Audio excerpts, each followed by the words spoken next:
Presented by Unique Films. Unique Films. Unique Films. Kanchan Ibrahimpur. Mixed by Happy Digital Recording Studio Chanpatia। गलती कोई कोई के प्यार हम तोरा से, गलती कोई के प्यार हम तोरा से, दिल कूच दिल हमार सिलवा पलोरा से, दिल कूच दिल हमार सिलवा पलोरा से।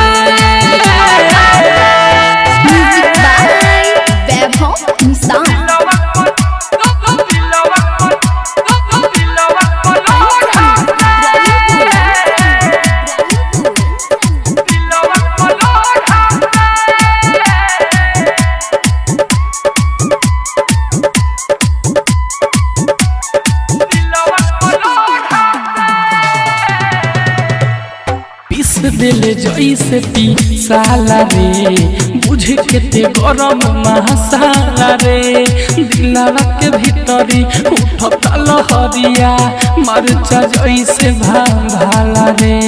पीस दिल जैसे पी साला रे, बुझे केते गरम मसाला रे, दिलवा के भीतरी उठता लहरिया मरचा जैसे भाला रे। मनले नाही केतन मनइनी होरा से, मनले नाही केतन मनइनी होरा से, दिल कूच दिल हमार सिलवा पलोरा से, दिल कूच दिल हमार सिलवा पलोरा से।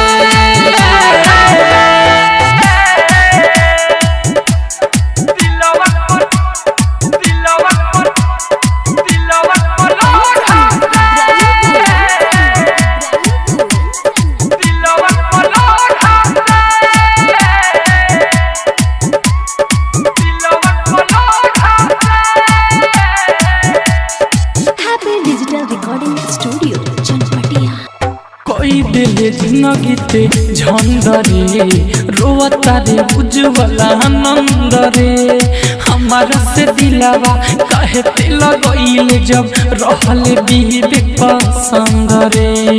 कोई दिल जिंदगी ते झंडरे, रोवता रे उज्जवला नंद रे, हमारा से दिलवा काहे ते लगइले जब रहल बीबी पसंद रे।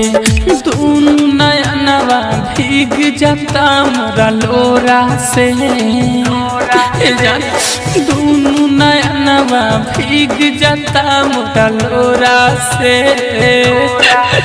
दिल कूच दिल हमार सिलवा पलोरा से, दिल कूच दिल हमार सिलवा पलोरा से। हैप्पी डिजिटल रिकॉर्डिंग स्टूडियो सावु विवाह भवन के पीछे वार्ड संख्या 6 चनपटिया।